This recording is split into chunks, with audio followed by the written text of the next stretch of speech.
어머님, 아들 교육을 어떻게 시키신 거예요? 남편이 이렇게 무능한 건 전부 어머님이 잘못 키워서 그런 거예요. 며느리는 평소에 연락 한 통 없다가 부부싸움이 끝나면 늘 저에게 전화를 걸어왔습니다. 처음엔 단순히 하소연을 들어주는 정도였지만 점점 그 선을 넘기 시작했죠. 심지어 집까지 찾아와 자식 교육도 못 시켜서 자기가 이혼녀가 되는 거라며 제 탓을 했습니다. 하지만 밖에서는 못된 시어머니를 모시느라 힘들다며 억울한 척을 하더군요. 그런 며느리에게 저는 결국 피눈물 나는 복수를 해줬습니다. 과연 제가 어떻게 복수했는지 한번 들어보시겠어요? 이 사연 어디서 듣고 계시는지 댓글에 남겨주세요. 감사한 마음으로 반갑게 인사드리겠습니다. 구독과 좋아요 버튼 꾹 눌러주시면 여러분께 더 많은 사연을 전해드리는데 큰 힘이 됩니다. 안녕하세요. 저는 올해 67살 된 윤정희입니다. 저는 서울의 작은 아파트에서 혼자 살고 있어요. 남편은 벌써 10년 전에 세상을 떠났고요. 그 이후로 쭉 혼자서 지내고 있습니다. 아들은 40살이 된 직장인이고 며느리는 35살로 맞벌이를 하고 있어요. 서울에서 살고는 있지만 저와는 따로 살고 있습니다. 저는 정말 아들 하나만 바라보고 살았어요. 어릴 때부터 아들이 부족한 게 없도록 좋은 교육을 받을 수 있도록 제 모든 걸 다 쏟아부었습니다. 제가 버는 돈이 넉넉하지 않았지만 아들 뒷바라지에 최선을 다했어요. 대학도 보내고 취업도 잘 시켜서 지금은 안정적인 직장에 다니고 있습니다. 며느리와 결혼할 때도 저는 정말 기뻤어요. 예쁘고 똑똑한 여자를 만나서 아들이 행복해하는 모습을 보니까 제 마음도 흐뭇했습니다. 처음에는 며느리도 저에게 잘해줬어요. 명절 때마다 찾아와서 인사도 드리고 가끔씩 안부 전화도 해주고요. 그때는 정말 좋은 며느리를 만났다고 생각했었습니다.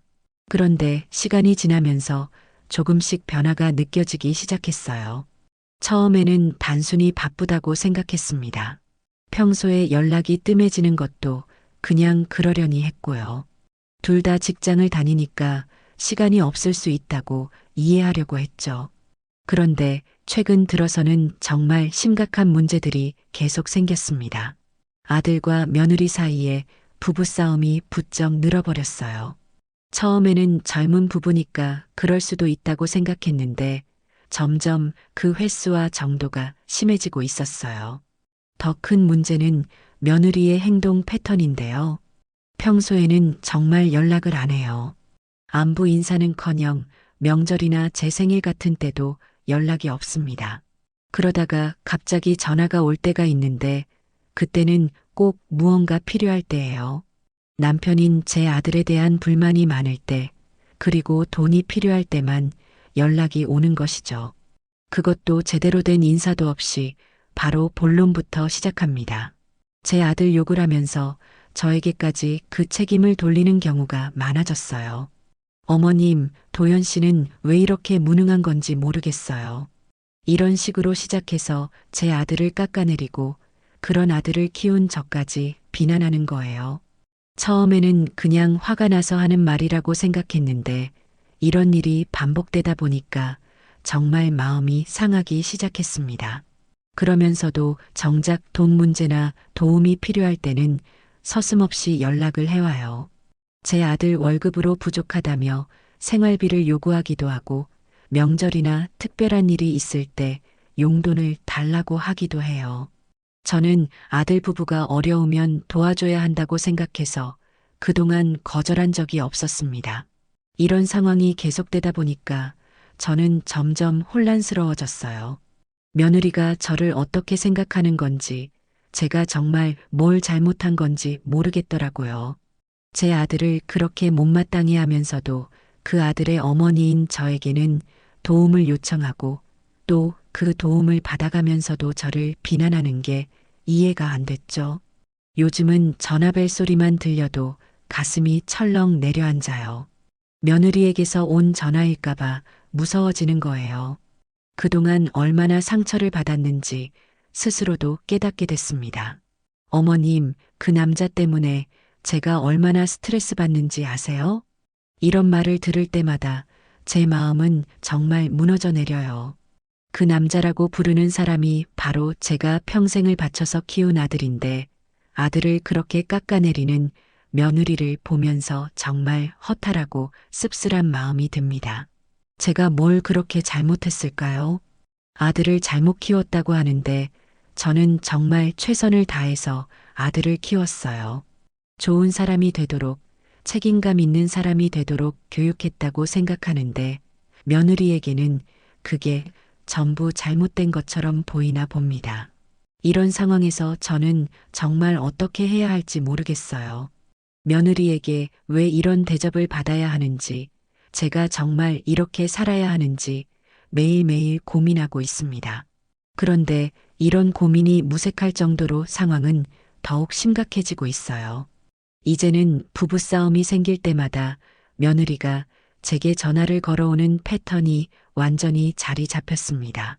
처음에는 가끔씩이었는데 이제는 정말 규칙적이에요. 아들과 다투고 나면 꼭 저에게 전화가 와요. 그것도 화가 난 상태 그대로 전화를 거는 거예요. 어머님, 진짜 아들 교육 어떻게 시키신 거예요? 정말 가슴이 철렁 내려앉았어요. 이런 일들이 반복되면서 저는 점점 지쳐갔어요. 며느리의 목소리만 들어도 속이 뒤집히는 느낌이 들기 시작했습니다. 아직 무슨 말을 할지도 모르는 상황에서 벌써 마음이 불안해지고 위축되는 거예요. 이런 제 자신의 모습을 보면서 정말 한심하다는 생각도 들었어요. 어느 날 저녁이었어요. 저는 평소처럼 저녁 식사를 마치고 설거지를 하고 있었는데 갑자기 전화벨이 울렸습니다. 시계를 보니까 9시가 조금 넘은 시간이었어요. 이미 며느리 전화에 익숙해진 터라 전화기를 보는 순간 또 며느리구나 싶었어요. 전화를 받는 순간부터 며느리의 목소리에서 평소보다도 훨씬 더 격한 감정이 느껴졌습니다. 인사도 제대로 하지 않고 바로 소리를 지르기 시작하더라고요. 어머님, 도연 씨가 이렇게 무능한 건 전부 어머님이 잘못 키워서 그런 거예요. 이전에도 비슷한 말을 들어본 적이 있지만 이번에는 훨씬 더 직설적이고 거칠었어요. 며느리의 목소리에는 평소와 다른 날카로움이 있었습니다. 마치 저를 완전히 적으로 여기는 것 같은 느낌이었어요. 저는 그 순간 정말 당황스러웠어요. 뭔가 잘못 들은 건 아닌가 싶어서 다시 한번 귀를 기울여 봤는데 며느리는 계속해서 제 아들을 깎아내리고 저를 비난하고 있었습니다. 며느리가 화를 내는 이유를 들어보니까 그날 아들과 심하게 다툰 모양이었어요. 아들이 집안일을 제대로 도와주지 않는다는 것부터 시작해서 경제적인 문제, 생활 태도까지 모든 걸 다 문제 삼고 있었어요. 저는 부부간의 문제니까 서로 대화를 통해서 해결하면 될 것 같다고 조심스럽게 말했죠. 그런데 며느리는 제 말을 완전히 무시하고 오히려 더 큰 소리를 내기 시작했습니다. 그때 며느리가 한 말은 정말 충격적이었어요. 이제까지 들어본 것 중에서 가장 심했습니다. 내가 이런 남자랑 결혼해서 이렇게 사는 것도 다 어머님 책임이에요. 이 말을 들었을 때 저는 정말 귀를 의심했어요. 며느리가 제 아들과 결혼한 것까지 제 책임이라고 하는 거예요. 제가 아들을 잘못 키웠기 때문에 며느리가 고생하고 있다는 논리였습니다. 저는 그 순간 정말 할 말을 잃었어요. 며느리와 아들이 만나서 연애하고 결혼하기까지의 과정에서 저는 별로 개입한 적이 없었거든요. 두 사람이 서로 좋아해서 만난 거고 서로 사랑해서 결혼한 거라고 생각했는데 이제 와서 그것까지 제 탓이라고 하니까 정말 기가 막혔죠. 며느리는 거기서 멈추지 않고 계속해서 저를 비난했습니다. 제가 아들을 너무 응석바지로 키웠다는 것, 남자로서의 책임감을 제대로 가르치지 않았다는 것, 그래서 지금 이렇게 무능한 남편이 됐다는 것까지 모든 걸 제 탓으로 돌리더라고요. 저는 전화를 들고 있으면서 손이 덜덜 떨리기 시작했어요. 분노라기보다는 정말 허무한 마음이 컸습니다. 제가 뭘 그렇게 잘못했나 싶었어요. 제 나름대로는 최선을 다해서 아들을 키웠다고 생각했는데 며느리 눈에는 그 모든 게 잘못된 것으로 보이나 봅니다. 며느리는 제 아들의 모든 단점을 하나하나 나열하면서 그것들이 전부 제 교육 때문이라고 주장했어요. 집안일을 잘 못한다는 것부터 시작해서 돈 관리를 제대로 못한다는 것, 아내에 대한 배려가 부족하다는 것까지 모든 걸 제 탓으로 돌렸습니다. 그 말들을 들으면서 정말 큰 모욕감을 느꼈어요. 제가 평생을 바쳐서 키운 아들을 그렇게 완전히 부정당하는 기분이었습니다. 물론 아들에게도 부족한 점이 있을 수 있어요. 완벽한 사람은 없으니까요. 그런데 그 모든 부족함을 제 교육 탓으로 돌리는 건 정말 너무하다는 생각이 들었어요. 며느리는 마지막에 이런 말까지 했어요. 정말 어머님이 제대로 키우셨다면 제가 이렇게 고생할 일도 없었을 텐데요. 이 말을 들었을 때 저는 정말 기가 막혔어요. 며느리가 결혼 생활에서 겪는 모든 어려움을 제 탓으로 돌리는 거였습니다.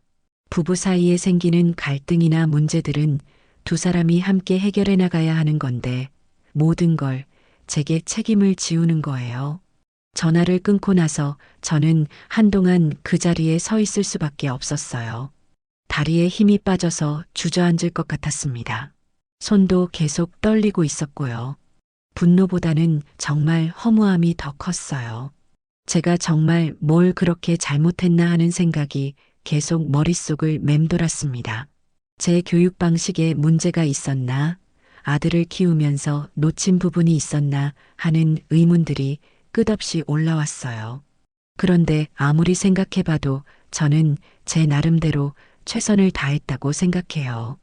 경제적으로 여유롭지 않은 상황에서도 아들이 부족함 없이 자랄 수 있도록 노력했고 좋은 사람이 되도록 가르쳤다고 생각합니다. 이런 상황에서 저는 정말 어떻게 해야 할지 막막했어요. 며느리의 이런 태도가 계속된다면 저는 어떻게 견뎌내야 하는지, 마음의 상처는 어떻게 치유해야 하는지 알 수 없었습니다. 그런데 이런 제 고민이 무색해질 정도로 더 충격적인 일이 벌어졌어요. 어느 날 오후였습니다. 저는 평소처럼 동네 마트에서 장을 보고 집으로 돌아오는 길이었어요. 그런데 같은 아파트에 사는 김씨 이모가 저를 보더니 조심스럽게 다가오시더라고요. 표정이 평소와 달리 어색해 보였어요. 김씨 이모는 저와 10년 넘게 이웃으로 지내온 분이에요. 서로 안부도 자주 묻고 가끔씩 반찬도 나눠 먹고 하는 편안한 사이였습니다. 그런데 그날 김씨 이모의 표정을 보니까 뭔가 말하기 어려운 일이 있는 것 같았어요. 정희야, 혹시 시간 좀 있니? 김씨 이모가 저를 불러서 아파트 벤치에 앉았어요. 한참을 망설이시더니 조심스럽게 말씀을 꺼내시더라고요. 며느리가 SNS에 뭔가를 올렸는데 그걸 본 사람들이 있다는 거였어요. 처음에는 무슨 말씀인지 이해가 안 됐어요. 며느리가 SNS를 한다는 건 알고 있었지만 저는 그런 것들을 잘 모르니까 별로 신경 쓰지 않았거든요. 젊은 사람들은 다 그런 걸 한다고 생각했어요. 그런데 김씨 이모 말씀을 들어보니까 상황이 심각했어요. 며느리가 제 아들과의 결혼 생활에 대해서 불만을 털어놓은 글을 올렸다는 거예요. 그것도 아주 자세하게 여러 번에 걸쳐서 올렸다고 하더라고요. 이모는 며느리가 쓴 글의 내용을 조심스럽게 알려주셨어요. 제 아들이 얼마나 무능한지, 집안일은 전혀 도와주지 않아서 자기만 힘들다고 한다는 내용부터 시작해서 경제적인 능력도 부족하다는 이야기까지 다 적혀 있었다고 해요. 그런데 더 충격적인 건 거기서 끝나지 않았다는 거예요. 며느리가 제 이야기까지 언급했다는 거였어요. 시어머니가 아들을 응석바지로 키워서 지금 이런 무능한 남편이 됐다는 내용이 있었다고 하더라고요. 정희야, 내가 왜 이런 말을 하겠니? 그냥 넘어갈 수도 있었는데 네가 너무 억울할 것 같아서. 이모가 이렇게 말씀하시는데 목소리에서 저를 걱정하는 마음이 느껴졌어요. 이모도 저에게 이런 말을 하는 게 편하지 않으셨을 거예요. 그런데도 제가 모르고 있으면 안 될 것 같아서 알려주신 거였죠. 며느리가 전화로 저에게 직접 그런 말을 하는 것도 충분히 상처였는데, 이제는 그런 내용을 인터넷에 올려서 모르는 사람들까지 볼 수 있게 만든 거예요. 이모 말씀으로는 며느리 친구들뿐만 아니라 다른 사람들도 그 글을 볼 수 있게 되어 있었다고 해요. 그러니까 제가 전혀 모르는 사람들까지도 제 이야기를 알게 된 거였어요. 제가 아들을 잘못 키웠다는 이야기, 그래서 며느리가 고생하고 있다는 이야기를 말이에요. 집으로 돌아와서 저는 한동안 아무것도 할 수 없었어요. 이모가 말씀해 주신 내용이 계속 머릿속을 맴돌았습니다. 더 걱정되는 건 또 다른 지인들도 그 글을 봤을 가능성이었어요. 며느리가 SNS에 올린 글이라면 여러 사람들이 볼 수 있을 텐데, 혹시 제가 아는 사람들 중에서도 그걸 본 사람이 있을지도 모른다는 생각이 들었어요. 실제로 며칠 후에 또 다른 지인에게서 연락이 왔어요. 노인대학에서 함께 수업을 듣는 박씨 이모였어요. 박씨 이모도 김씨 이모와 비슷하게 조심스럽게 말씀을 꺼내시더라고요. 정희야, 며느리가 요즘 많이 힘든가 보구나. 박씨 이모도 며느리의 SNS 글을 봤다는 거였어요. 박씨 이모는 며느리와 직접적인 연결점은 없었는데 공통 지인을 통해서 그 글을 보게 되셨다고 하더라고요. 제가 예상했던 것보다 훨씬 더 많은 사람들이 그 글을 본 것 같았어요. 저는 그때 정말 얼굴을 들 수가 없었어요. 제가 평생을 살아오면서 쌓아온 명예가 한순간에 무너지는 기분이었습니다. 동네 사람들, 노인 대학 친구들, 교회 사람들까지 모두 제가 아들을 잘못 키웠다는 이야기를 알게 된 거예요. 그동안 저는 자식 키우는 일에 대해서는 나름대로 자부심이 있었어요. 어려운 환경에서도 아들을 잘 키워서 대학도 보내고 직장도 구하게 했다고 생각했었거든요. 주변 사람들도 제 아들이 착하고 성실하다고 말씀해 주시곤 했었고요. 그런데 이제는 그 모든 게 다 거짓말처럼 느껴졌어요. 며느리가 인터넷에 올린 글 때문에 제가 무능한 아들을 키운 실패한 어머니가 되어버린 거예요. 제가 아무리 해명을 하려고 해도 이미 퍼진 이야기를 되돌리기는 어려울 것 같았어요. 가장 억울한 건 며느리가 쓴 글의 내용이 일방적이라는 거였어요. 부부 사이에 문제가 생기면 양쪽 다 잘못이 있을 수 있는데 며느리는 마치 모든 잘못이 제 아들에게만 있는 것처럼 써놓은 거예요. 그리고 그 모든 책임을 저에게 돌린 거고요. 저는 정말 화가 났어요. 동시에 너무 서러웠고요. 제가 뭘 그렇게 잘못했기에 이런 모욕을 당해야 하는지 이해할 수 없었습니다. 그래서 저는 더 이상 혼자서 이 문제를 감당할 수 없다고 생각해서 아들에게 상황을 알려주기로 했어요.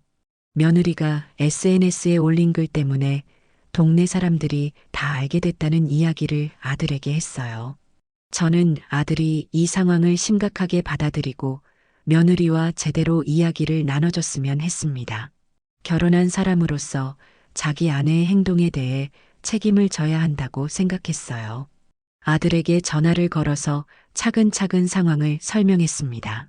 며느리가 부부싸움을 할 때마다 저에게 전화를 걸어서 아들 욕을 하고 제 교육을 탓한다는 것부터 시작해서 이번에는 아예 SNS에 그런 내용을 올려서 다른 사람들까지 알게 됐다는 것까지 모든 걸 말했어요. 저는 아들이 놀라면서 며느리에게 강하게 말할 줄 알았어요. 아무리 부부싸움을 한다고 해도 어머니를 그렇게 모독하는 건 잘못됐다고, 공개적으로 가족 이야기를 퍼뜨리는 건 더더욱 안 된다고 말해줄 거라고 기대했습니다. 그런데 아들의 반응은 제가 예상했던 것과 완전히 달랐어요. 아들은 별로 심각하게 받아들이지 않는 것 같았어요. 오히려 저보고 너무 신경 쓰지 말라고 하더라고요. 엄마, 수연이가 그냥 화가 나서 그런 거니까 너무 마음에 담아두지 마세요. 이 말을 들었을 때 저는 정말 기가 막혔어요. 화가 나서 그런 거라고 하면 뭐든지 다 용서가 되는 건가요? 며느리가 저를 그렇게 모독하고 가족의 명예를 실추시켜도 그냥 화가 나서 그런 거니까 넘어가라는 건가요? 저는 아들에게 이 문제가 얼마나 심각한지 다시 한번 설명했어요. 동네 사람들이 다 알게 됐다는 것, 제가 얼마나 창피하고 억울한지, 그리고 이런 식으로 계속 간다면 가족 관계가 완전히 망가질 수 있다는 것까지 말했습니다. 그런데 아들은 여전히 대수롭지 않게 여기는 것 같았어요. 며느리가 요즘 스트레스를 많이 받고 있어서 그런 거라고, 시간이 지나면 괜찮아질 거라고 말하더라고요. 제가 너무 예민하게 반응하는 거 아니냐는 식으로 말하기도 했어요. 저는 그때 정말 답답했어요. 제가 낳고 키운 아들이 왜 이렇게 무기력한지 이해할 수 없었습니다. 자기 어머니가 이렇게 모욕을 당하고 있는데도 적극적으로 나서서 해결하려고 하지 않는 거예요. 엄마가 너무 예민하게 생각하시는 것 같아요. 아들이 이렇게 말할 때 저는 정말 억장이 무너지는 기분이었어요. 제가 예민한 게 아니라 상황이 심각한 건데 아들은 그걸 이해하지 못하고 있었어요. 아니면 이해하고 있으면서도 해결하기 귀찮아서 그냥 넘어가려고 하는 건지 모르겠더라고요. 저는 아들에게 며느리와 제대로 이야기를 나눠보라고 했어요. 부부 사이에 문제가 있으면 둘이서 해결해야 하는 거지. 시어머니에게 전화해서 푸념하고 인터넷에 글을 올리는 건 잘못된 거라고 말해달라고 했습니다. 그런데 아들은 그것도 별로 내키지 않는 것 같아 보였어요. 며느리와 또 다투게 될까봐 걱정되는 것 같았죠. 지금도 부부싸움이 잦은데 이런 이야기까지 꺼내면 상황이 더 악화될 거라고 생각하는 것 같았습니다. 아들의 이런 모습을 보면서 저는 정말 한심하다는 생각이 들었어요. 언제부터 제 아들이 이렇게 소극적이고 회피적인 사람이 됐을까요? 어려서는 그렇지 않았는데 말이에요.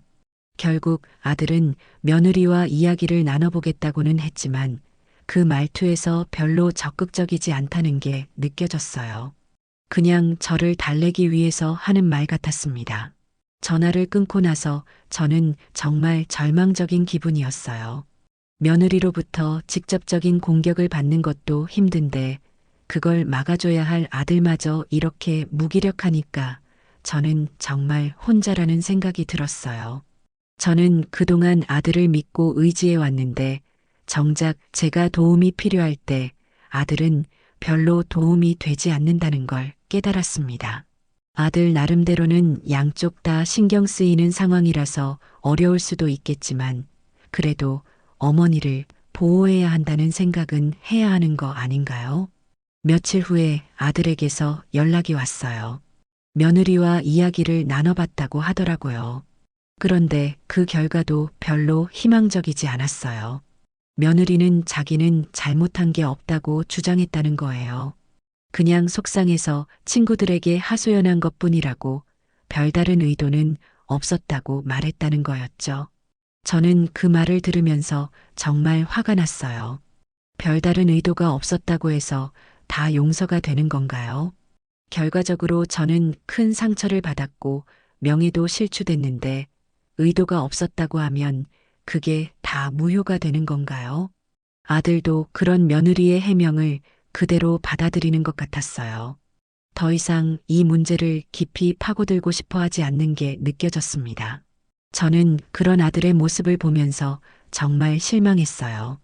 그런데 이런 실망감이 채 가시기도 전에 또 다른 문제가 생겼습니다.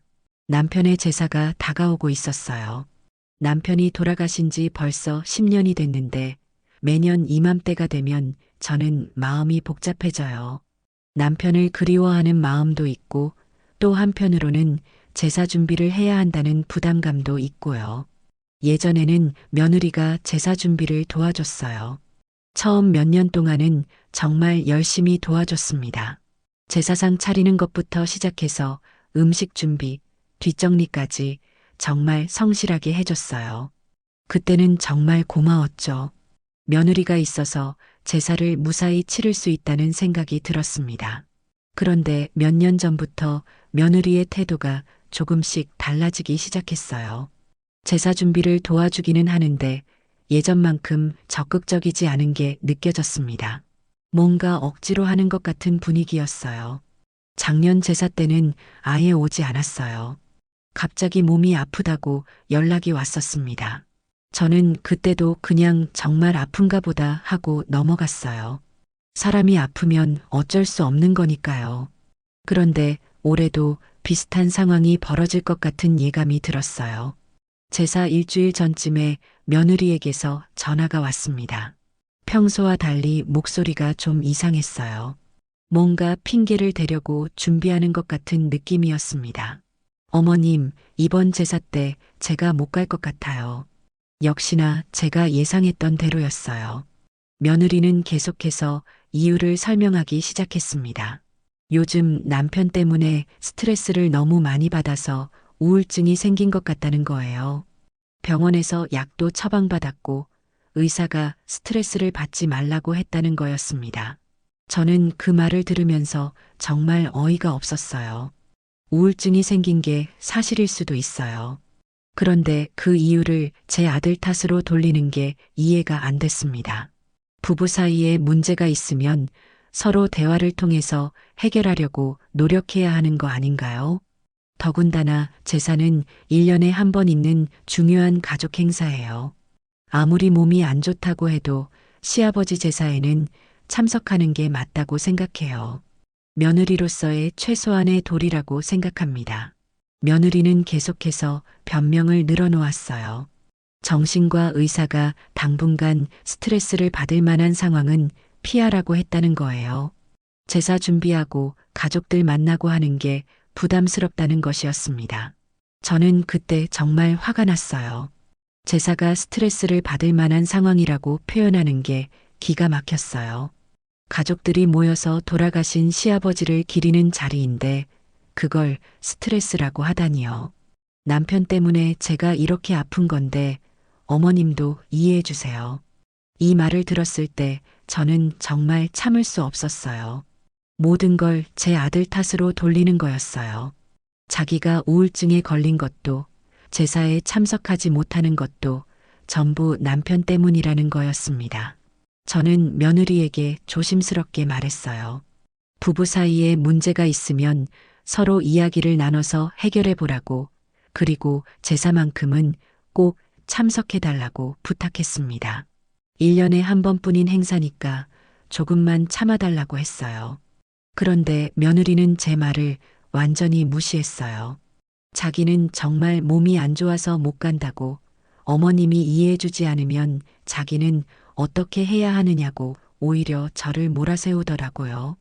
이제는 아예 가족 행사에도 참석하지 않겠다는 거예요. 우울증이라는 핑계를 대면서 모든 책임을 회피하려고 하는 것 같았습니다.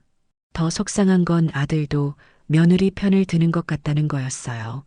제가 아들에게 며느리를 설득해달라고 부탁했는데 아들은 며느리가 정말 아프니까 억지로 오게 하면 안 된다고 하더라고요. 결국 제사는 저 혼자 치러야 했어요. 아들은 왔지만 며느리는 끝까지 오지 않았습니다. 친척들이 며느리가 왜 안 왔는지 물어볼 때마다 저는 정말 창피했어요. 김씨 이모를 비롯한 동네 분들도 이 상황을 알게 됐어요. 며느리가 시아버지 제사에도 참석하지 않았다는 소문이 돌기 시작했습니다. 정희야, 며느리가 너무 심한 것 같다. 김씨 이모가 이렇게 말씀해 주셨지만 저는 오히려 더 부끄러웠어요. 주변 사람들이 동정하는 시선으로 저를 바라보는 게 느껴졌거든요. 제가 며느리를 제대로 관리하지 못해서 이런 일이 벌어진다고 생각하는 것 같았어요. 이제는 정말 포기하고 싶다는 생각이 들었어요.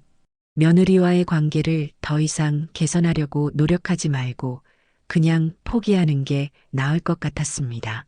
그런데 동시에 우리 가족의 체면 때문에 마음이 무너져 내렸어요.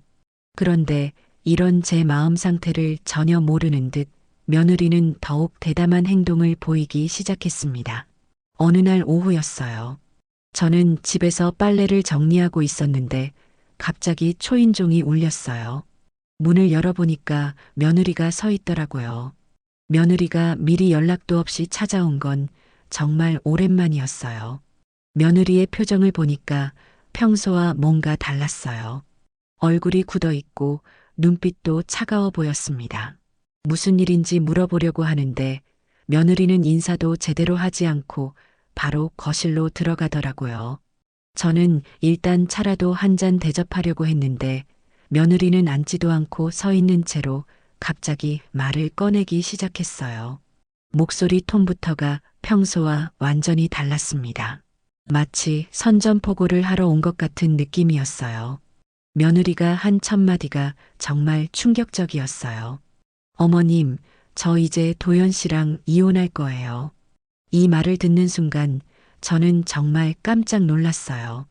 부부싸움을 자주 한다는 건 알고 있었지만 이혼까지 생각하고 있는 줄은 몰랐거든요. 저는 급하게 며느리를 말렸어요. 부부 사이에 다툼이 있어도 이혼까지는 너무 심한 거 아니냐고 다시 한번 생각해 보라고 했습니다. 그런데 며느리는 제 말을 완전히 무시하고 계속해서 자기 할 말만 하더라고요. 더 충격적인 건 그 다음에 나온 말이었어요. 저희가 이혼하게 되면 그건 전부 어머님이 잘못 키우셨기 때문이에요. 이 말을 들었을 때 저는 정말 기가 막혔어요. 이혼을 하겠다는 것까지는 그렇다 치더라도 그 책임을 제게 돌리는 건 정말 말이 안 됐거든요. 며느리가 그동안 전화로 그런 이야기를 한 적은 있었지만 이렇게 제 앞에서 직접적으로 말한 건 처음이었어요.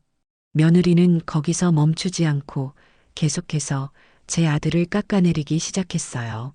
집안일은 전혀 하지 않는다는 것, 경제적 능력도 부족하다는 것, 아내에 대한 배려도 없다는 것 등등 아들의 모든 단점을 하나하나 나열하면서 그것들이 전부 제 교육 때문이라고 주장했습니다. 저는 그 말들을 들으면서 점점 화가 나기 시작했어요. 아들에게 부족한 점이 있을 수는 있어요. 완벽한 사람은 없으니까요. 그런데 그 모든 걸 제 탓으로 돌리는 건 정말 부당하다고 생각했습니다. 더군다나 며느리는 제가 살고 있는 제 집에까지 찾아와서 이런 말을 하고 있는 거예요. 이건 정말 예의에 어긋나는 행동이라고 생각했어요. 아무리 화가 나고 억울해도 시어머니에게 이런 식으로 말하는 건 잘못된 거죠. 며느리는 목소리도 점점 높아지고 있었어요. 마치 저를 혼내러 온 것 같은 태도였습니다. 제가 아들을 어떻게 키웠는지에 대해서 일일이 지적하기 시작했어요. 저는 그동안 며느리의 이런 행동들을 참아왔어요. 전화로 욕을 들어도 참았고 SNS에 글을 올려서 제가 창피를 당해도 참았고 제사에 오지 않아서 체면이 깎여도 참았습니다. 그런데 이제는 제 집까지 찾아와서 제 면전에서 이런 모독을 하는 거예요. 그 순간 제 안에 있던 모든 감정이 폭발했어요. 그동안 참아왔던 분노, 억울함, 서러움이 한꺼번에 터져 나왔습니다. 저는 더 이상 참을 수 없었어요. 야, 너희 부부 문제는 너희가 알아서 해결해. 이렇게 소리를 지르니까 며느리가 깜짝 놀라는 표정을 지었어요. 아마 저한테 이런 반응을 당할 줄은 몰랐나 봐요. 그동안 제가 조용히 참고 있으니까 만만하게 본 것 같았습니다. 저는 계속해서 말했어요. 내 아들 교육 탓하지 말고 너희끼리 해결하라고. 며느리는 제가 갑자기 화를 내니까 당황하는 것 같았어요. 그런데 물러서지는 않더라고요. 오히려 자기가 하던 말을 계속 이어가려고 했습니다.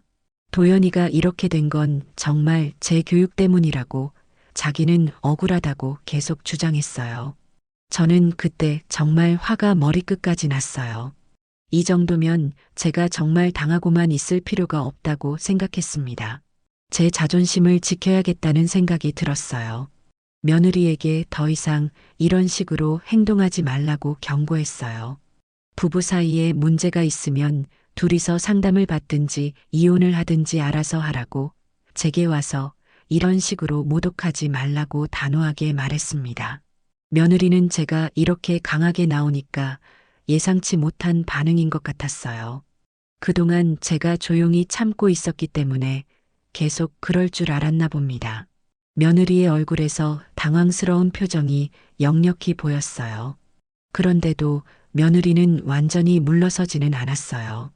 자기 할 말은 다 했다는 듯이 뒤돌아서서 나가려고 하더라고요. 마치 제게 최후 통첩을 전달하러 온 것 같은 태도였습니다. 며느리가 나간 후에 저는 한동안 그 자리에 서 있을 수밖에 없었어요. 방금 전에 벌어진 일이 믿어지지 않았어요. 제가 며느리에게 그렇게 화를 낸 건 처음이었거든요. 그런데 한편으로는 속이 시원한 느낌도 있었어요. 그동안 참아왔던 것들을 드디어 표출한 것 같았습니다. 더 이상은 일방적으로 당하고만 있지 않겠다는 각오가 생겼어요. 이제는 제 자존심을 지켜야겠다는 생각이 확고해졌습니다. 며느리가 아무리 화가 나고 억울해도 저를 이런 식으로 대하는 건 절대 용납할 수 없어요. 그런데 며느리는 제가 그렇게 강하게 나온 것에 대해서 가만히 있지 않았습니다.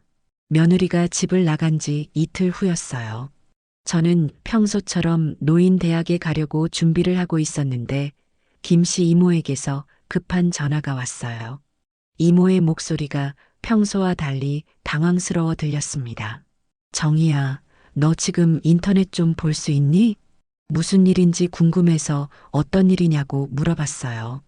그런데 김씨 이모는 전화로 설명하기 어려우니까 직접 보여주겠다고 하시면서 잠깐 기다리라고 하시더라고요. 10분 정도 후에 이모가 집으로 올라오셨어요. 손에는 휴대폰을 들고 계셨고 표정이 정말 심각해 보였습니다. 김 이모는 저에게 앉으라고 하시더니 조심스럽게 휴대폰 화면을 보여주셨어요. 화면에는 며느리가 올린 글이 보였어요. 제목부터 정말 충격적이었습니다. 며느리가 저를 완전히 악역으로 만들어 놓은 글이었어요. 마치 제가 며느리를 괴롭히는 나쁜 시어머니인 것처럼 써놓았습니다. 글의 내용은 정말 기가 막혔어요. 며느리는 자기가 얼마나 힘든 상황에 있는지를 과장되게 표현하면서 그 모든 원인을 저에게 돌렸어요. 제가 아들을 감싸면서 며느리를 무시하고 괴롭힌다는 식으로 완전히 왜곡해서 써놓은 거였습니다. 더 놀라운 건 글과 함께 사진까지 올려놓았다는 거예요. 며느리가 우는 모습을 찍은 사진이었는데 마치 제가 며느리를 괴롭혀서 울게 만든 것처럼 보이게 만들어 놓았어요. 사진 밑에는 설명까지 달아놓았더라고요. 시어머니 때문에 매일 이렇게 스트레스 받고 있어요. 이런 식으로 적어 놓으니까 정말 제가 며느리를 괴롭히는 악독한 시어머니처럼 보였어요. 저는 그 글을 읽으면서 정말 기가 막혔습니다. 사실과 완전히 다른 내용이었거든요. 며느리는 그래서 자기가 얼마나 성실한 며느리였는지를 강조하면서 제가 그런 며느리를 인정해주지 않고 계속 괴롭혔다고 주장했어요. 제사 준비도 열심히 했는데 제가 만족해하지 않았다는 것, 명절 때마다 과도한 일을 시켰다는 것 등등 모든 게 거짓말이었어요. 가장 억울한 건 며느리가 자기를 완전히 피해자로 포장했다는 거예요. 제가 마치 며느리를 의도적으로 괴롭히는 나쁜 시어머니인 것처럼 만들어 놓았습니다.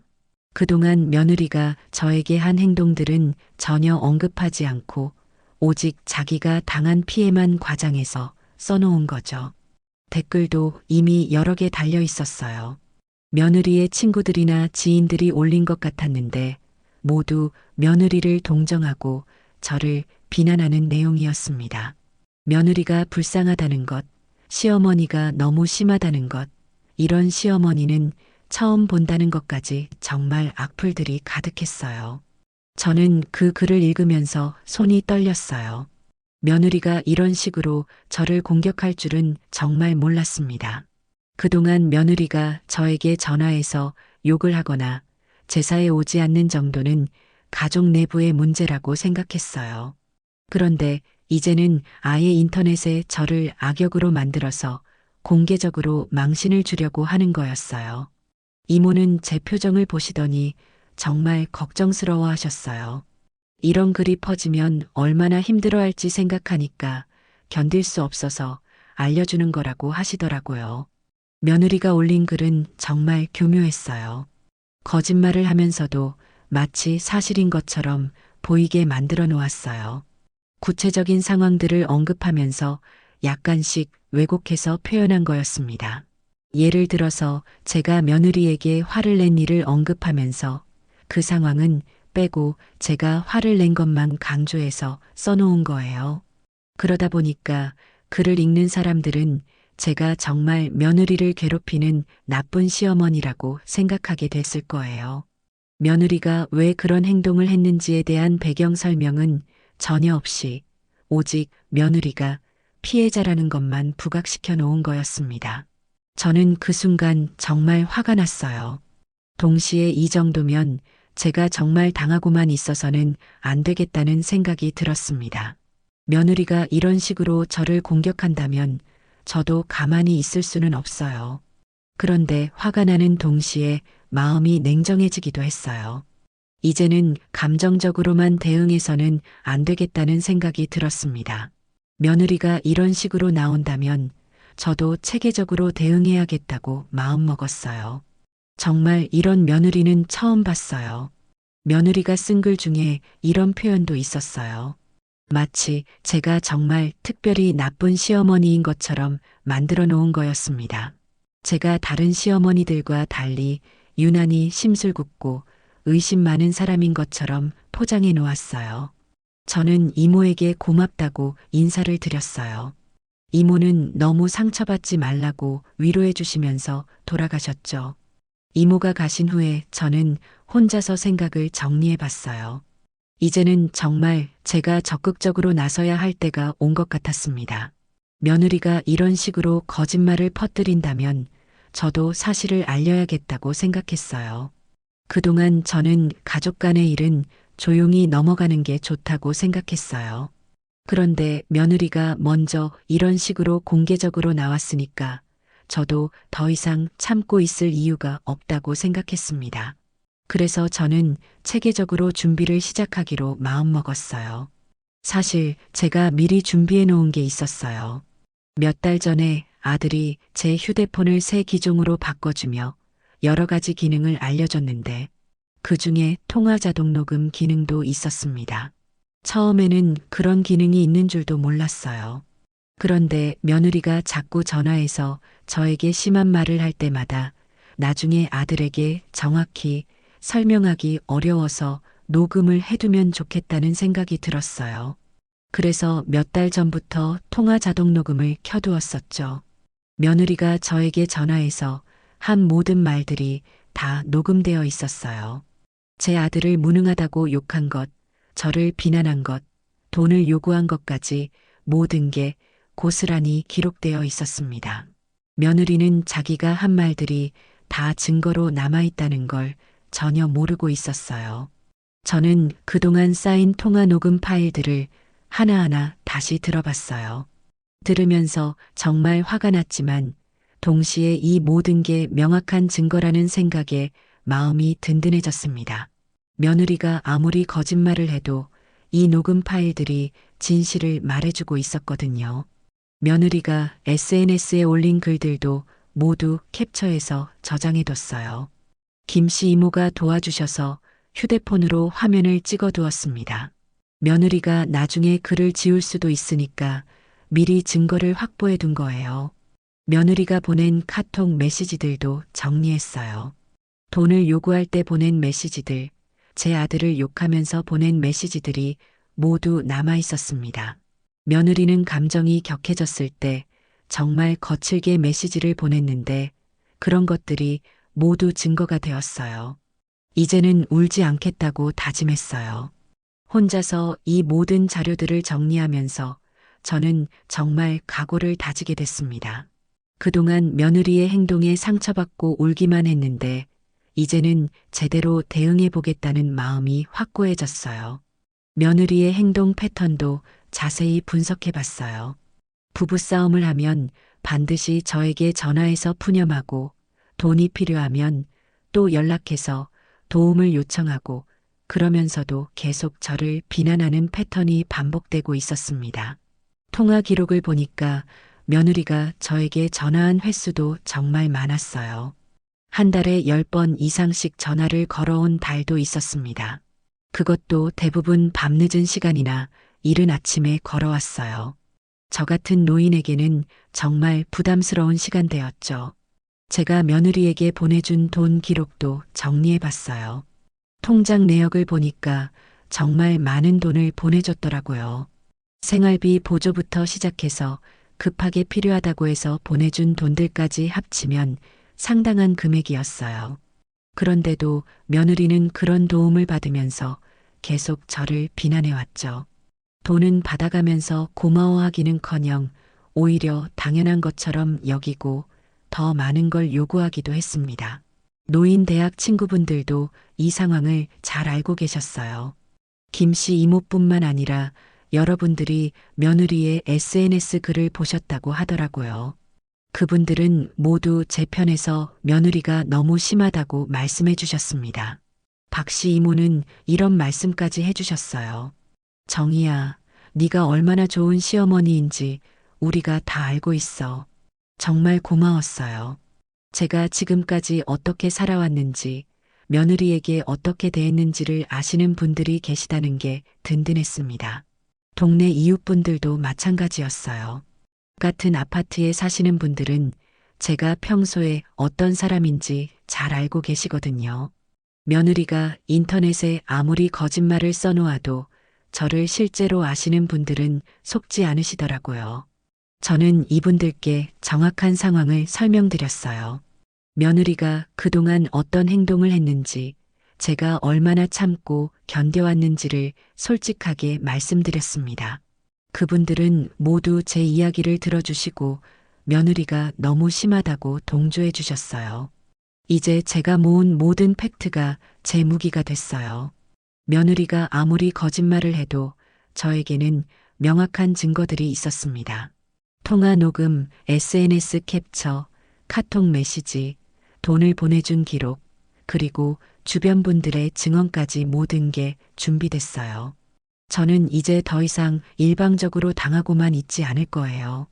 며느리가 거짓말로 저를 공격한다면 저도 사실로 대응할 준비가 되어 있습니다. 그래서 저는 드디어 행동에 나서기로 결심했어요. 먼저 제가 어떻게 대응할지 신중하게 계획을 세웠습니다. 며느리처럼 감정적으로 행동하면 안 된다고 생각했어요. 저는 오직 사실만을 가지고 차분하게 대응하기로 마음먹었습니다. 김 씨 이모에게 부탁해서 저도 SNS를 시작하게 됐어요. 저는 그런 것들을 잘 모르니까 김 씨 이모가 처음부터 끝까지 도와주셨습니다. 계정을 만들고 사용법을 가르쳐 주시면서 정말 친구처럼 도와주셨어요. 저는 첫 글로 간단하게 제 소개를 올렸어요. 67살 된 시어머니로서 최근에 겪고 있는 일들에 대해서 사실만을 알리고 싶다는 내용이었습니다. 감정적인 표현은 일체 사용하지 않고 차분하고 담담하게 써내려갔어요.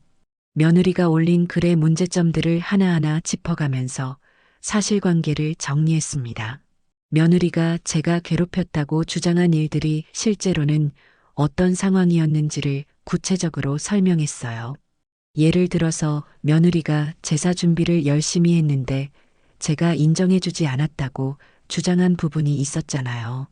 저는 실제로는 며느리가 작년부터 제사에 참석하지 않기 시작했고 올해는 아예 우울증을 핑계로 오지 않았다는 사실을 써놓았습니다. 며느리가 저에게 전화해서 한 말들의 녹음 파일 중 일부도 공개했어요. 물론 전체를 다 공개하지는 않았어요. 너무 자극적인 부분들은 제외하고 며느리의 행동 패턴을 보여줄 수 있는 핵심적인 부분들만 선별해서 올렸습니다. 어머님이 아들 교육을 제대로 못 시켜서 제가 이렇게 고생하는 거예요.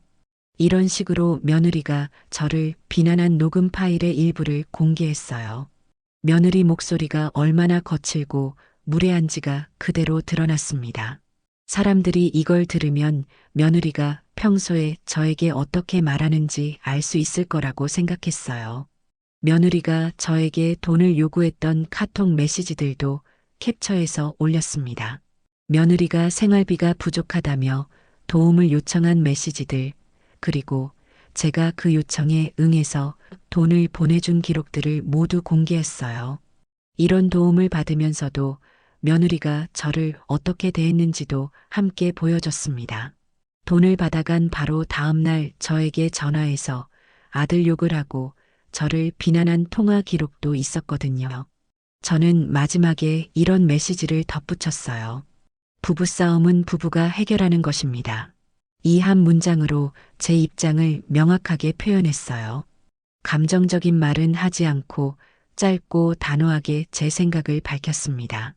며느리와 아들 사이의 문제는 그들이 해결해야 할 일이지, 저에게 그 책임을 돌리는 건 잘못했다는 뜻이었어요. SNS에 글을 올리고 나서 저는 동네 사람들과 친척 단톡방에도 같은 내용을 공유했습니다. 며느리가 퍼뜨린 거짓말들을 바로잡을 필요가 있다고 생각했어요. 동네 사람들 반응이 정말 뜨거웠어요. 그동안 며느리의 행동을 지켜본 이웃분들이 모두 제 편에서 말씀해 주셨습니다. 며느리가 평소에 얼마나 무례했는지, 제가 얼마나 참고 견뎌왔는지를 증언해 주시는 분들이 많았어요. 박씨 이모는 이런 메시지를 남겨주셨어요. 정의가 얼마나 인내심 많고 좋은 사람인지 우리 동네 사람들은 다 알고 있어요. 이런 말씀들을 받으니까 정말 고마웠어요. 제가 지금까지 어떻게 살아왔는지를 알아주시는 분들이 계시다는 게 힘이 됐습니다. 친척 단톡방에서도 비슷한 반응이었어요. 친척들은 며느리의 평소 행동을 더 자세히 알고 계셨거든요. 명절 때 며느리가 어떻게 행동했는지, 제사에 참석하지 않은 것이 얼마나 문제가 되는지를 모두 알고 계셨어요. 특히 시누이들이 정말 화를 내더라고요. 자기들 오빠인 제 남편의 제사에 며느리가 참석하지 않은 것에 대해서 정말 분개했습니다. 며느리가 가족의 예의를 지키지 않는다고 강하게 비판했어요. 저는 속으로는 정말 끓어오르는 화를 느꼈어요. 그동안 참아왔던 모든 감정들이 한꺼번에 올라왔습니다. 그런데 제 목소리는 최대한 차갑게 유지하려고 노력했어요. 감정적으로 대응하면 며느리와 똑같아진다고 생각했거든요. 드디어 제 차례가 왔다는 생각이 들었어요. 그동안 며느리가 일방적으로 저를 공격해 왔는데 이제는 제가 사실로 대응할 때가 된 거였어요. 저는 거짓말을 하지 않았어요. 오직 사실만을 가지고 대응했습니다. 며느리가 올린 글과 제가 올린 글을 비교해 보면 차이가 확연히 드러났어요. 며느리의 글은 감정적이고 과장되어 있었던 반면 제 글은 차분하고 구체적인 증거들로 가득했어요. 사람들도 그 차이를 금방 알아차렸습니다.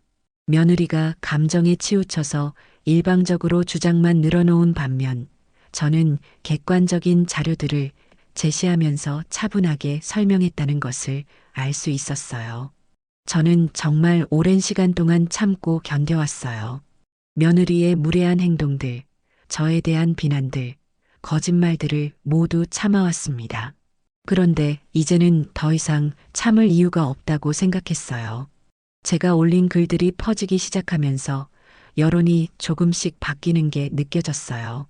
처음에는 며느리의 글만 보고 저를 나쁘게 생각했던 사람들도 제가 제시한 증거들을 보고 나서는 생각이 달라지기 시작했습니다. 그리고 그 변화는 제가 예상했던 것보다 훨씬 빨리, 그리고 훨씬 크게 일어났어요. 제가 글을 올린 지 이틀 정도 지났을 때부터 변화가 눈에 띄기 시작했습니다. 먼저 제 SNS에 댓글들이 달리기 시작했어요. 처음에는 동네 분들과 친척들이 달아주신 응원 댓글들이었는데 점점 모르는 분들의 댓글도 늘어나더라고요. 며느리의 친구들 중에서도 제 글을 본 사람들이 있었나 봐요. 제가 올린 녹음 파일과 증거들을 보고 나서 며느리에게 직접 연락을 했나 봅니다. 며느리가 말한 것과 실제 상황이 많이 다르다는 걸 알게 된 거죠. 김 씨 이모가 며느리 SNS 상황을 계속 지켜보고 계시다가 저에게 알려주셨어요. 며느리 글에 달렸던 댓글들의 분위기가 완전히 바뀌었다는 거였어요. 처음에는 며느리를 동정하는 댓글들이 대부분이었는데 이제는 며느리를 비판하는 댓글들이 훨씬 많아졌다고 하더라고요. 며느리가 너무 심한 것 같아요. 이런 댓글들이 계속 달리기 시작했어요. 며느리의 행동이 도를 넘었다는 의견들이 대부분이었습니다. 특히 시어머니에게 그렇게 무례하게 말하고 제사에도 참석하지 않은 것에 대해서 많은 분들이 비판적인 반응을 보이셨어요. 더 놀라운 건 며느리의 친정 쪽 지인들까지도 며느리를 비판하기 시작했다는 거였어요. 며느리가 평소에 친정 쪽 사람들에게는 자기가 얼마나 좋은 며느리인지 시어머니가 얼마나 힘들게 하는지를 계속 이야기해 왔나 봐요. 그런데 제가 올린 증거들을 보고 나니까 며느리가 거짓말을 했다는 걸 알게 된 거예요. 며느리의 친언니까지도 며느리 SNS에 댓글을 달았더라고요. 수연아, 왜 이렇게 거짓말을 했니? 이런 식으로 친정 식구들까지도 며느리에게 실망했다는 반응을 보였어요. 며느리 입장에서는 정말 당황스러웠을 거예요. 자기 편이라고 생각했던 사람들까지도 등을 돌리게 된 거니까요. 며느리가 올린 글에는 이제 비판적인 댓글들이 계속 달렸어요. 시어머니에 대한 예의가 부족하다는 것, SNS에 가족일을 올리는 것 자체가 잘못됐다는 것, 녹음 파일을 들어보니 며느리의 말투가 너무 심하다는 것 등등 정말 많은 비판이 쏟아졌습니다. 반면에 제 글에는 응원 댓글들이 계속 달렸어요. 제가 얼마나 참고 견뎌왔는지 알겠다는 것, 시어머니로서 정말 힘드셨을 것 같다는 것, 이제라도 진실이 밝혀져서 다행이라는 것 등등 정말 고마운 댓글들이 많았어요. 저는 그런 댓글들을 보면서 정말 속이 시원했어요. 그동안 제가 느꼈던 억울함이 드디어 풀리는 기분이었습니다. 제가 잘못한 게 아니라는 걸 많은 분들이 알아주시니까 정말 마음이 후련했어요. 며칠 후에 더 큰 변화가 일어났어요. 며느리가 자기가 올린 글들을 모두 삭제한 거예요. 그리고 새로운 글을 올렸는데 그 내용이 바로 사과문이었어요. 며느리는 자기가 감정적으로 행동했다는 것, 시어머니에게 상처를 드려서 죄송하다는 것을 적어 놓았더라고요. 그런데 그 사과문도 진심이 느껴지지 않았어요. 여론이 나빠지니까 어쩔 수 없이 올린 것 같은 느낌이었습니다. 김 씨 이모가 저에게 알려주신 바로는 며느리 사과문에도 별로 좋은 반응이 없었다고 해요. 오히려 진작 이렇게 할 것이었으면 왜 그런 글을 올렸느냐는 비판이 더 많았다고 하더라고요. 제일 중요한 변화는 아들의 반응이었어요. 그동안 아들은 며느리를 감싸는 입장이었는데 이번에는 달랐어요. 아들이 제게 전화를 걸어왔는데 목소리가 평소와 완전히 달랐어요. 엄마, 정말 죄송해요. 아들이 이렇게 말하면서 사과를 하더라고요. 그동안 며느리 편만 들었던 것에 대해서 제가 이렇게 힘들어하는 걸 제대로 알아차리지 못했던 것에 대해서 정말 미안하다고 했어요. 아들은 며느리에게도 강하게 말했다고 하더라고요. 이번에는 정말 심각하게 받아들이고 며느리를 추궁했다는 거예요. 어머니에게 그렇게 무례하게 행동한 것에 대해서 SNS에 거짓말을 올린 것에 대해서 정말 화를 냈다고 했습니다. 며느리도 이제는 변명할 여지가 없었나 봐요. 모든 증거가 명확하게 드러났으니까 더 이상 거짓말로 빠져나갈 수 없었던 거죠. 결국 며느리도 자기가 잘못했다는 걸 인정할 수밖에 없었다고 해요. 저는 아들이 이제야 상황을 제대로 파악했다는 게 다행스러웠어요. 그동안 아들이 무기력하게 양쪽을 다 달래려고만 했는데 이제는 확실하게 옳고 그름을 구분하게 된 거예요. 친척들과 동네 분들도 모두 이 상황의 변화를 지켜보고 계셨어요. 처음에는 며느리의 일방적인 주장만 들었을 때는 저에게도 문제가 있는 것 아니냐고 생각하신 분들도 계셨는데, 이제는 모두 제 편에서 응원해주고 계셨습니다. 박씨 이모는 이런 말씀까지 해주셨어요. 진실은 결국 드러나는 법이야. 정말 그런 것 같았어요. 아무리 거짓말로 포장하고 왜곡해도 진실은 언젠가는 밝혀지게 되어 있는 것 같았습니다. 제가 참고 견뎌왔던 시간들이 결국 의미가 있었다는 생각이 들었어요.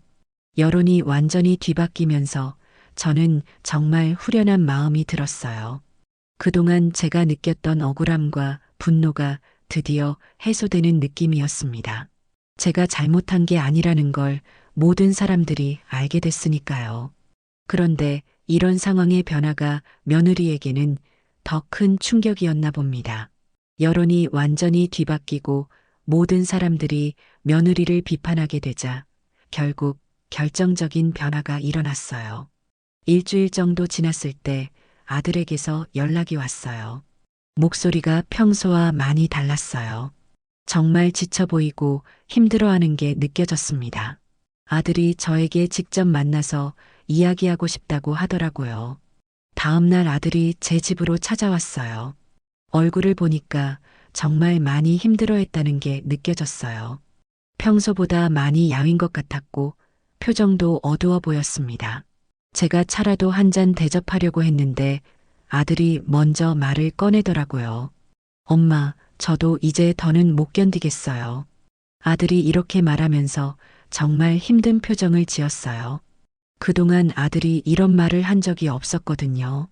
항상 며느리를 감싸거나 상황을 무마시키려고 했었는데 이번에는 정말 한계에 다다른 것 같았어요. 아들 말로는 이번 일이 터진 후에 집에서 정말 살기 어려운 상황이 됐다고 하더라고요. 며느리가 자기 잘못이 드러나자 오히려 더 화를 내면서 아들에게까지 화풀이를 하고 있다는 거예요. 며느리는 자기가 SNS에서 망신을 당한 것도 전부 아들 때문이라고 주장했다고 해요. 아들이 평소에 자기를 제대로 지켜주지 않았기 때문에 이런 일이 벌어졌다는 거였어요. 정말 기가 막힌 논리였죠. 아들이 부부 상담을 받아보자고 제안했다고 하더라고요. 이런 상황에서는 전문가의 도움을 받아서 문제를 해결해 보는 게 좋겠다고 생각한 거였어요. 그런데 며느리는 그것도 거절했다고 해요. 며느리 입장에서는 상담을 받으면 자기 잘못이 더 드러날까봐 두려웠던 것 같아요. 이미 모든 증거가 공개된 상황에서 상담사 앞에서도 똑같은 이야기를 해야 하는데 그러면 자기가 얼마나 잘못했는지가 더 명확해질 테니까요. 아들은 정말 마지막으로 며느리를 설득해 보려고 했다고 해요. 그동안의 일들을 다 잊고 새로 시작해 보자고 서로 노력해서 관계를 개선해 보자고 말했다고 합니다. 저도 아들의 그런 마음은 이해할 수 있었어요. 그런데 며느리는 끝까지 자기 잘못을 인정하지 않았어요. 오히려 모든 걸 다른 사람 탓으로 돌리면서 자기는 피해자라고 주장했다고 해요. 아들도 이제는 정말 지쳤다고 하더라고요. 며느리가 집안 분위기를 정말 살벌하게 만들었다고 해요. 아들이 집에 들어가는 것 자체가 스트레스가 될 정도였다고 하더라고요. 며느리는 계속해서 화를 내고 짜증을 내면서 아들을 괴롭혔다고 합니다. 결국 아들이 이혼을 결심하게 됐어요.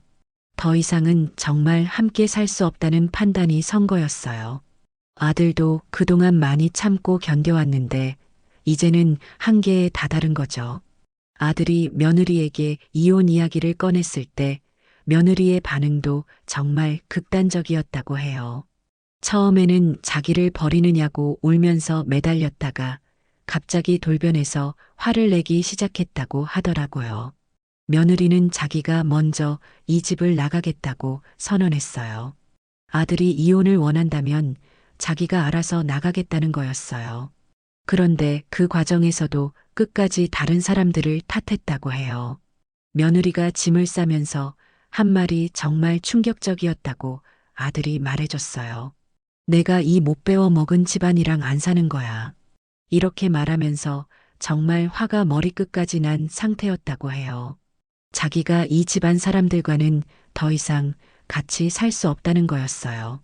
마치 우리가 며느리를 괴롭힌 것처럼 말하는 거였죠. 며느리는 끝까지 저를 비난했다고 해요. 이 모든 일이 벌어진 것도, 자기가 이렇게 집을 나가게 된 것도 전부 제 탓이라고 주장했다는 거예요. 이 모든 게 다 당신 어머님 때문이야. 이런 말까지 하면서 저에 대한 원망을 표출했다고 해요. 자기 잘못으로 이런 상황이 벌어진 건데도 끝까지 다른 사람 탓을 하는 거였어요. 아들은 그런 며느리의 모습을 보면서 정말 실망했다고 하더라고요. 마지막 순간까지도 자기 잘못을 인정하지 않고 다른 사람들을 비난하는 모습을 보니까 더 이상 함께 살 이유가 없다고 확신하게 됐다고 해요. 며느리는 결국 자기 짐을 다 싸서 친정으로 돌아갔어요. 이혼 절차는 며느리가 알아서 진행하겠다고 했다고 해요. 자기가 먼저 집을 나간 상황이니까 이혼 사유도 명확하고 절차도 복잡하지 않을 거라고 하더라고요. 며느리가 집을 나간 후에 아들이 저에게 와서 정말 많은 사과를 했어요. 그동안 며느리 편만 들면서 제 마음을 제대로 알아주지 못했던 것에 대해서, 제가 이렇게 힘들어하는 걸 방치했던 것에 대해서 정말 미안하다고 했어요. 저는 아들에게 이제 됐다고 말해줬어요. 아들도 나름대로 어려운 상황에서 최선을 다했다고 생각해요. 며느리와 저 사이에서 균형을 맞추려고 노력했던 것도 이해할 수 있었고요. 이제 정말 평화로운 일상이 돌아왔어요. 며느리가 없어지니까 제가 받던 스트레스가 완전히 사라졌습니다. 더 이상 전화벨 소리를 무서워할 필요도 없고 SNS에서 저를 비난하는 글이 올라올 걱정도 하지 않아도 돼요. 노인 대학 친구들과의 일상도 예전처럼 편안해졌어요. 김씨 이모, 박씨 이모를 비롯한 여러분들이 이번 일을 통해서 저를 더 이해하게 되셨다고 해요. 제가 얼마나 힘든 시간을 보냈는지를 알게 되시면서 더 따뜻하게 대해주고 계십니다. 동네 분들도 마찬가지예요. 이번 일이 있기 전에는 그냥 평범한 이웃 관계였는데 이제는 정말 가족처럼 챙겨주시는 분들이 많아졌어요. 제가 혼자 사시는 걸 걱정해 주시면서 자주 안부를 물어보시고 반찬도 나눠주시고 해요. 저는 이제 정말 마음이 편해졌어요. 그동안 얼마나 큰 스트레스를 받고 있었는지 며느리가 없어지고 나서야 실감하게 됐습니다. 이제는 아침에 일어나는 것부터 밤에 잠자리에 드는 것까지 모든 게 평온해요. 이제 제 인생에 정말 평화가 찾아왔어요. 아들도 혼자 살면서 오히려 더 자주 안부를 묻고 찾아와 줍니다. 예전보다 훨씬 더 효자가 된 것 같아요. 노인 대학에서 친구들과 웃으면서 수업을 듣고 동네 이웃분들과 정담을 나누는 일상이 이렇게 소중한 줄 몰랐어요. 전화벨이 울려도 더 이상 가슴이 철렁하지 않고 SNS 걱정도 하지 않아도 됩니다. 이번 일을 통해서 정말 많은 걸 배웠어요. 무조건 참기만 하는 게 미덕이 아니라는 것, 때로는 자신을 지키기 위해서 당당하게 맞서야 한다는 것을 깨달았습니다. 그리고 진실은 결국 드러나게 되어 있다는 것도요. 지금 이 순간이 제 인생에서 가장 행복한 시간인 것 같아요. 앞으로도 이런 평온한 일상이 계속되길 바라면서 제 사연을 들어주신 모든 분들께 진심으로 감사드립니다. 네, 정희님의 사연 잘 들으셨나요? 부부싸움만 하면 시어머니 탓을 하던 며느리, 결국 증거 앞에선 아무 말도 못했습니다. 정희님처럼 사실로 대응하고 단호하게 경고할 때 상대도 더 이상 함부로 못한다는 것을 보여준 사연이었죠. 무조건 참는 것만이 미덕이 아니라는 것, 때로는 나를 지키는 단호함이 필요하다는 것, 오늘 이야기에서 꼭 기억해 두셨으면 합니다. 정희님에게 응원과 위로의 댓글 남겨주세요. 큰 힘이 됩니다. 구독과 좋아요 버튼 꼭 눌러주시고 오늘도 끝까지 함께 해주셔서 감사합니다. 늘 건강하고 행복하세요.